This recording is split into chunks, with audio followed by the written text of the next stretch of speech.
ओम नमः शिवाय। नमस्कार मित्रों, मैं आचार्य चंद्र प्रकाश परम कल्याण साधन यूट्यूब चैनल में आप सबका स्वागत करता हूं। हमारे जीवन का उद्देश्य मोक्ष प्राप्ति है, लेकिन साथ साथ में हमें धर्म का पालन करते हुए, न्यायपूर्वक धन कमाते हुए, काम का आनंद लेते हुए मोक्ष प्राप्त करना है। यानी हमारे जीवन के 4 पुरुषार्थ हैं: धर्म, अर्थ, काम और मोक्ष। आज हम बात करेंगे काम के बारे में, सेक्स के बारे में, संभोग के बारे में। हमें कब करना चाहिए, कैसे करना चाहिए, कब नहीं करना चाहिए, अगर वर्जित काल में करते हैं तो क्या परिणाम होगा, इन सब बातों पर आज चर्चा होनी है। वीडियो को आप पूरा देखें, तभी आपको पूरी जानकारी हासिल होगी। मित्रों, जन्माष्टमी, शिवरात्रि, श्राद्ध का समय, शौच का समय, एकादशी, त्रयोदशी, अमावस्या, पूर्णिमा, इन तिथियों में हमें भूल करके भी संभोग नहीं करना चाहिए। इन तिथियों में अगर हम ऐसा कुछ करते हैं, संध्या काल भी है उसमें, तो उसके इतने घातक परिणाम हमारे सामने आएंगे, इतने रोमांचकारी घातक परिणाम होंगे कि हमारी रूह कांप जाएगी। हमारे शास्त्रों में भी इस तरीके के कई उदाहरण मिलते हैं, जिनमें से एक उदाहरण मैं आपको बता रहा हूँ। वो उदाहरण श्रीमद् भागवत से मिला है। महाराज दक्ष की पुत्री दिति काम पीड़ित होकर के अपने पति महर्षि कश्यप के पास पहुंची और काम याचना करने लगी, काम पूर्ति के लिए याचना करने लगी। महर्षि उस समय संध्या काल का समय था, ध्यान धारणा कर रहे थे, ध्यान में लगे हुए थे। उनके ध्यान को भंग करने की उन्होंने बहुत कोशिश की, आखिरकार उनका ध्यान भंग कर दिया। उन्होंने पूछा क्या बात है, तो उन्होंने कहा कि मुझे एक संतान चाहिए आपसे। तो उन्होंने कहा रुकिए, संध्या काल बीत जाने दीजिए, ये प्रदोष काल है, इसको बीत जाने दीजिए, उसके बाद मैं आपकी इच्छा की पूर्ति कर दूंगा। लेकिन दिति कहाँ मानने वाली थी। उन्होंने अत्यंत ही विनीत भाव से याचना की। परिणाम स्वरूप महर्षि कश्यप उन्हें एकांत में ले गए और समागम किया। समागम करने के बाद उन्होंने स्नान किया और स्नान करने के बाद में पुनः अपनी साधना में लग गए। इधर दिति के ऊपर जो काम का भूत सवार था वो उतर गया। उन्हें होश आया, उन्हें अपने ऊपर बड़ी ही लज्जा आई, बहुत ही लज्जित हुई और लज्जित होकर के भगवान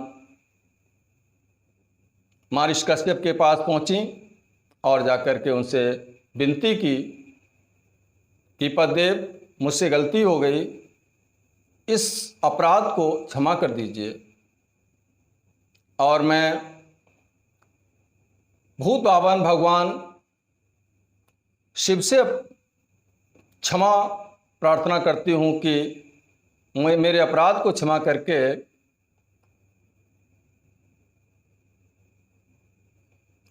क्षमा कर दें और जिससे मेरी संतान नष्ट न हो जाए। मित्रों, ध्यान रखना, संध्या काल में भगवान शिव के गण विचरण करते हैं और ऐसी स्थिति में उस समय संभोग करना खतरे से खाली नहीं होता है। अगर हुआ तो या तो संतान ही नहीं होगी, अगर संतान हुई भी तो विकलांग होगी, अगर इन दोनों में से एक भी नहीं हुआ तो आश्री प्रवृत्ति होगी और या फिर विकलांग होगी, या पति पत्नी में से किसी एक को ऐसी भयंकर बीमारी लग जाएगी, ऐसी असाध्य बीमारी लग जाएगी जो सारे जीवन भोगनी पड़ेगी। यही हुआ। महर्षि कश्यप ने कहा, देवी संतान तो तुम्हें मिलेगी, तुम्हारे 2 पुत्र होंगे, लेकिन दोनों पुत्र महान असुर होंगे, महान अत्याचारी होंगे, महान आतताई होंगे। उनके अत्याचारों से देवता पीड़ित हो जाएंगे और फिर स्वयं भगवान को उनका वध करने के लिए अवतरित होना पड़ेगा। लेकिन तुमने अपने अपराध के लिए हमसे क्षमा मांगी है, भगवान शिव से क्षमा मांगी है, देवताओं से क्षमा मांगी है।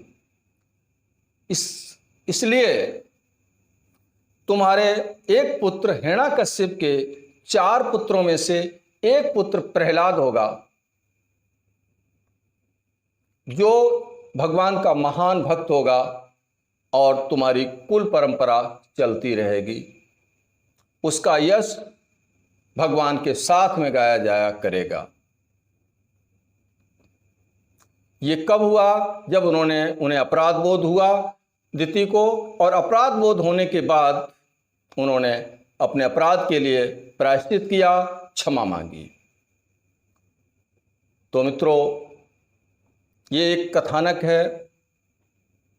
इस कथानक के माध्यम से हमको ये शिक्षा मिलती है कि हमारा अधिकार है, प्रकृति भी यही चाहती है कि हमारी वंश वृद्धि हो। हर जीव को अपनी वंश वृद्धि करने का अधिकार है। इसलिए ब्रह्मानंद के बाद संभोग में इतना आनंद भर दिया है उसने कि व्यक्ति उस आनंद की प्राप्ति के लिए संभोग करे और पुत्र की प्राप्ति करे।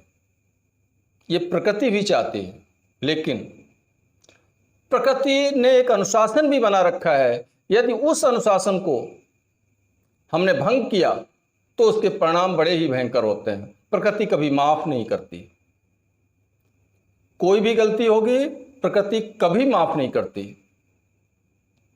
तो हमें समय का, असमय का ध्यान रखते हुए इस संभोग आनंद को प्राप्त करना है। जानकारी अच्छी लगी हो तो इसे लाइक कर दें, अपने मित्रों में शेयर कर दें। अगर चैनल पर पहली बार आए हैं तो इसे सब्सक्राइब करके बेल आइकन को प्रेस कर दें। हम वीडियो देखने के लिए आप सभी मित्रों का स्वागत करते हैं, आपको धन्यवाद देते हैं और आपसे विदा लेते हैं।